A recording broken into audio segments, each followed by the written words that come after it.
Hello and welcome to Kindred Academy, the show that deals with all things Vampire the Masquerade 5th edition. I'm Peter. And I'm Carlos, and on today's lesson, the Banu Haqim. So also known as assassins and judges, this is quite a nuanced clan that has several facets, but only one of them has been seen by the West until more recent nights. And the history of the Banu Haqim is separate from the history of the all other 7 clans that we have covered for the Camarilla. The historical side of the Banu Haqim resides in Alamut in the Middle East, and they have always been very prominent around the Fertile Crescent, Northern Africa, the Middle East, and all that, your geographical area.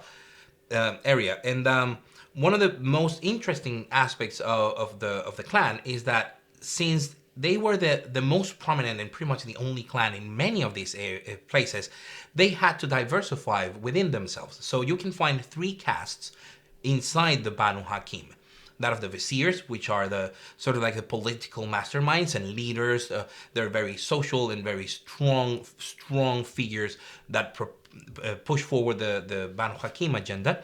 You would have the sorcerers that they will start looking into the rituals of the blood and things that they hold as sacred according to the teachings of Hakim, the antediluvian who founded the clan. But the phase that Peter was mentioning, that the ones in the Western world would see the most, would be that of the judges or warriors. And this caste is the one that is known as assassins, is the one that is known as the killers, as those blades in the shadows. Now, they have been very active throughout time in the West, but in the Middle East and all around that area, all 3 castes have been very, very strong. Now, during the Dark Ages, the Banu Haqim suffered the invasion during the Crusades from Western European, not only kingdoms and forces, humans, but also kindred that would make their way into their cities. And there would be some times in which the Banu Haqim would clash with other clans. And of course, the warriors would be at the forefront. They were super scary. They are specialized in taking out threats. Now, another historical era that was very difficult for the Banu Haqim was that of the Victorian age, in which, again, Western powers, Britain, France, they were making inroads into Northern Africa, the Middle East, and again, some parts of Asia. And again, the Banu Haqim see their territories assaulted by Western kindred. Now, the Banu Haqim have always been very close to the Ashira as far as political structure is concerned. And within their ranks, many of them follow Islam. Most of them do not.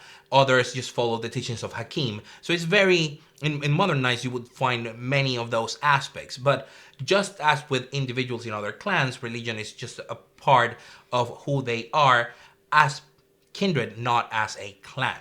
That changed in recent nights, in which a child of Hakim, Urshulgi, someone who is so ancient that his mind is almost alien, started a purge. And those who followed any religion or any higher power that was not Hakim, the figure himself, the creator of the clan, started being purged.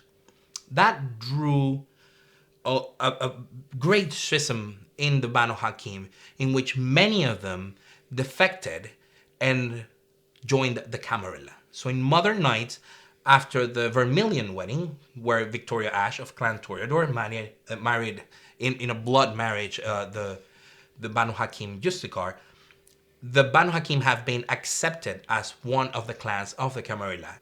As with all the clans, the Banu Haqim have gifts in their bloodline that enable them to do the things that they do. One of those is Obfuscate.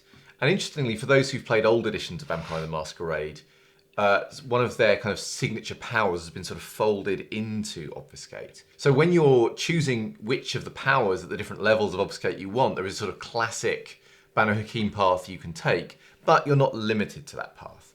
And of course, this is a power that enables them to move unseen. It enables them to attack their enemies under cover of darkness, etc.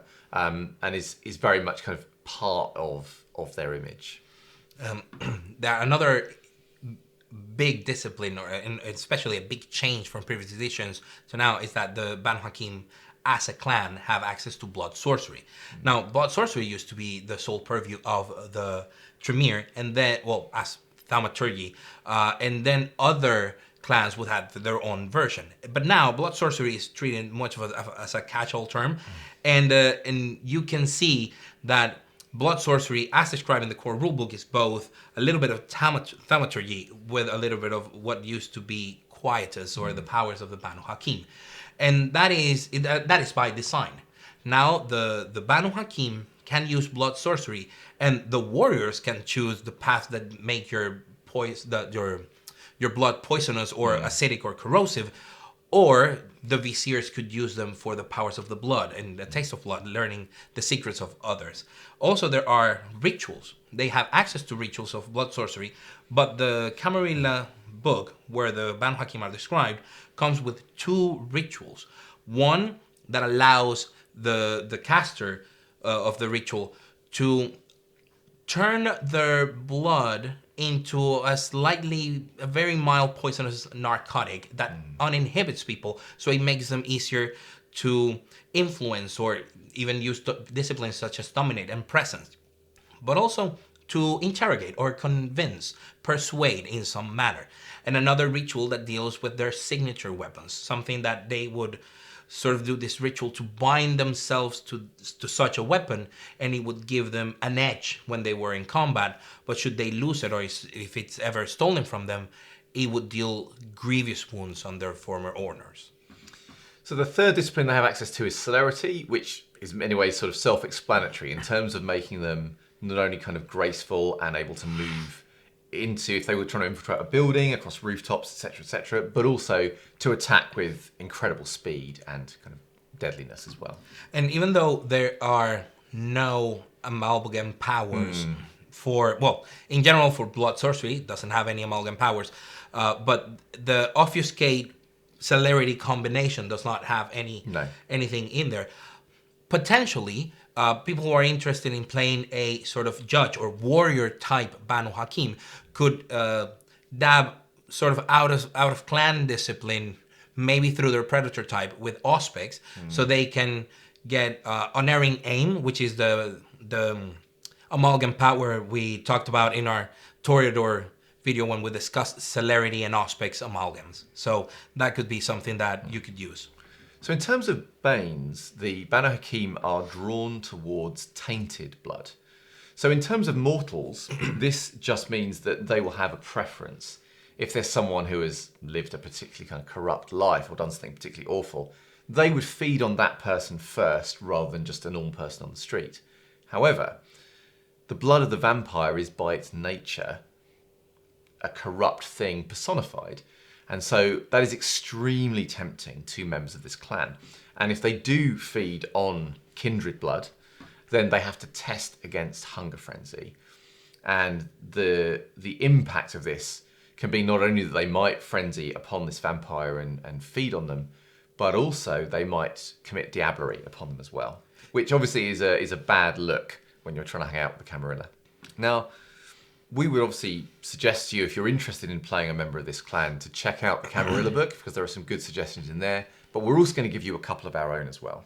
Yep, and using our approaches concepts, and we're thinking about this. This one is a kindred first approach. Now, the Banu Haqim are usually called assassins and judges.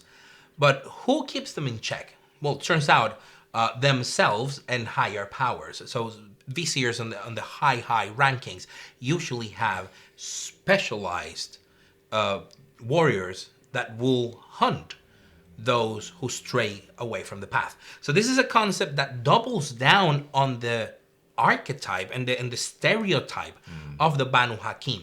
Instead of having the traditional approach of trying to create someone and flesh them out, this is someone who was bred to destroy other kindred who are themselves assassin in a sort of a John Wick-esque kind of way, but not being so cool about it. This character is preferably neonate or ancilla if you're going for a higher, like older, sort of stronger blood vampires. Not great as a concept for fledglings unless you are one of those in the making. And we're talking about someone who would most definitely specialize in the knowledge of the disciplines and the rituals in blood sorcery that allow them the edge when it deals with hunting those who used to pass judgment and are no longer fit to do so. So the other example that we're going to give you is one based on a mortal first. There's a lot of, I suppose, emphasis or flavour of this clan about them being a clan that can fight and that can kill and that pass judgment. And then, so what if you're playing a mortal who does not kill, who refuses to kill? How are they going to serve the clan? How are they going to be useful? And one option for this is a character whose job it is to gather information and put together files and dossiers on potential targets for the clan to go after. So this is, that will hand them the file and say, this is your target. This is all the information that you need to go and hunt them down. So this is a character that's going to be good at gathering information both in a mundane way and also in a supernatural way. So certainly they're going to have things like obfuscate. They will also probably have the ritual that Carlos was talking about earlier, Ishtar's Touch, to enable them to break down people's resistance to talk about more taboo topics, such as they are. And the interesting aspect is that even though this character can also, it would be the person who handles the job to a warrior. Having that element of being more mental or social means that they are the ones that can be in the Camarilla at court and dueling sort of in those debates of words with other clans for the interests of the Banu Haqim. They are not just a secret cell of super spy organization that kills people. They are a clan that used to deal with large areas and have a long and proud history. So that's our suggestions, but I'm sure you've got some better ones out there. And this is your homework for this week. Leave in the comments below your Banu Haqim concepts, both for the Vizier or the Warrior or the Sorcerers. Any ideas that you've had, what sort of Banu Haqim would you like to play, and any other twists and turns of the disciplines have they been panned out, and maybe rituals that you would like to pick. In the meantime, make sure to like and subscribe, hit that bell notification, and we will see you on the next lesson. Bye. Bye.